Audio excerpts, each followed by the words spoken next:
Hey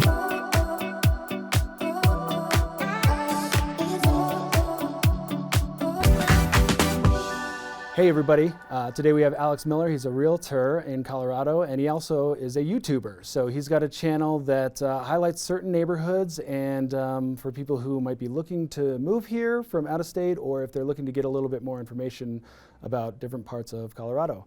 So what exactly is your channel about, Alex?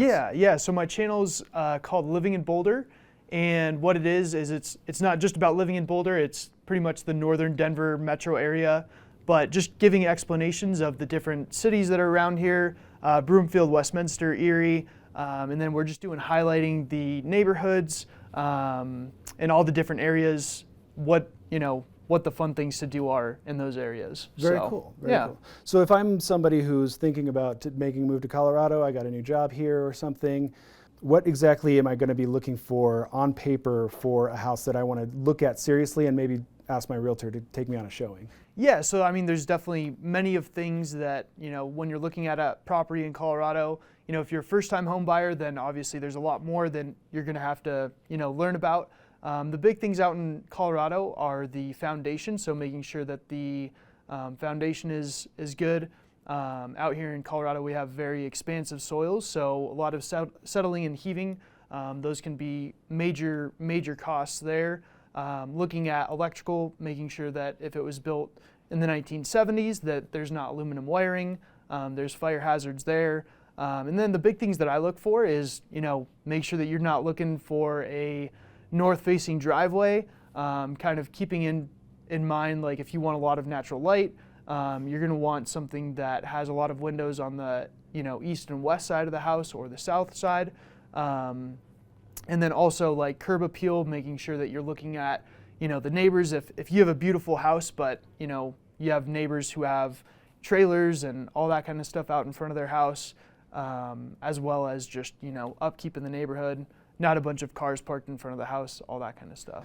So you would kind of suggest maybe going on like Google Street View after you take a look at the house on the MLS or something like that, where you can kind of look and see what's around, if there's a park in the area, maybe take a look and see what that looks like, or make sure that the lawns are upkept on your neighbor's house. Yeah, right? Because that's going to affect the appreciation of a home if you decide to invest, right? Absolutely. So the appreciation and the resale value. I always have, a lot of my clients will go on, look at the Google Street View, look at the neighborhood. It gives them a better feel. And I'm obviously always willing to go out there and FaceTime and, show them around the neighborhood and show them, be the boots on the ground for them. So yeah, absolutely, and kind of enlisting your services to go out there and give a very live view. Yeah. Google Street View does a great job, but they're not today's pictures, right? So we don't know how old they are sometimes.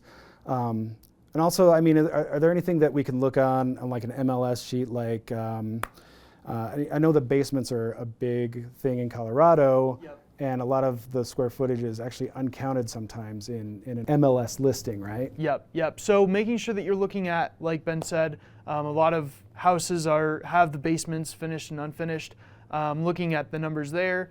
The other thing I always take a look at is the taxes. So that's going to have a big part in your mortgage payment. A lot of the older neighborhoods are going to have lower taxes. Some of these ones starting in like 2018 and on. They do have, some neighborhoods have what's called a metro district tax. And what that is rather than you paying an HOA, you're going to be paying just a little bit more in taxes while they develop the community.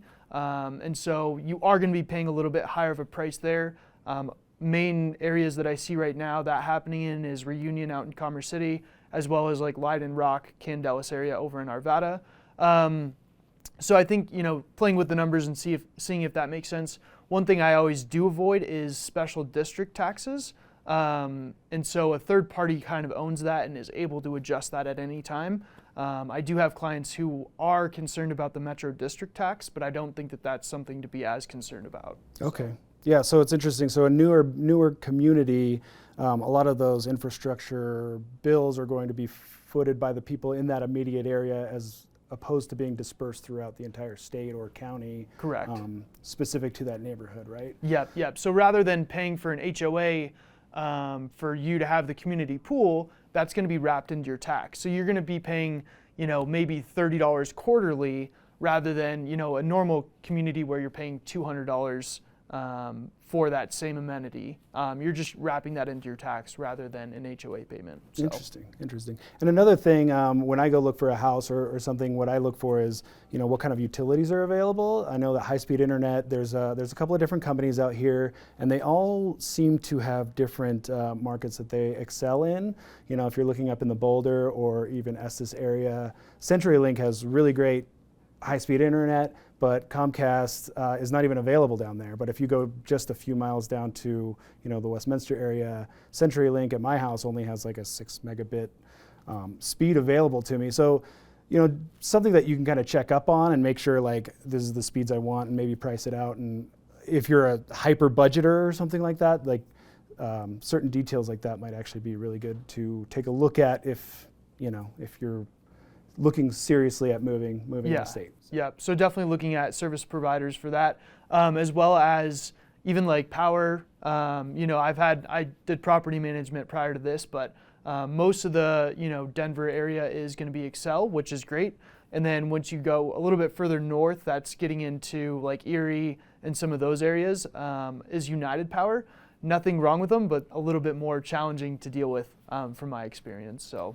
Yeah, it's interesting to see all of the different variables that could go into home ownership, especially in Colorado. And so if you guys are looking to get pre-approved, or if you guys are looking to maybe purchase in Colorado, or if there's a neighborhood you guys want to learn a little bit more about, head over to Alex's YouTube channel. I'll leave a link in the description below, and be happy to further the education. And he does a great job, so check him out. Absolutely. Thanks, Ben. Thanks. Have a great day.